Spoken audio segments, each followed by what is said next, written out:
Tired of your plain old shield blending in with the rest? Let's craft something truly epic. First things first, gather your materials. You'll need 6 iron ingots and 1 wooden plank of any type. These are the building blocks for any shield.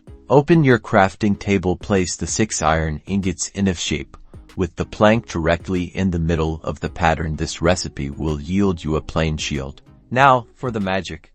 You'll need a banner of your desired colors and patterns, along with your newly crafted shield. Banners are crafted using wool and sticks. Head over to a loom, place your plain shield into the first slot on the left, and your chosen banner into the second slot on the right. Don't worry about dyes. The loom uses the banner's design to imprint onto the shield. See that? The loom will now display your shield with the banner's unique design applied. Take that out by clicking on it. And there you have it. You've just created a custom shield that's as unique as you are. Now go forth and defend yourselves in style.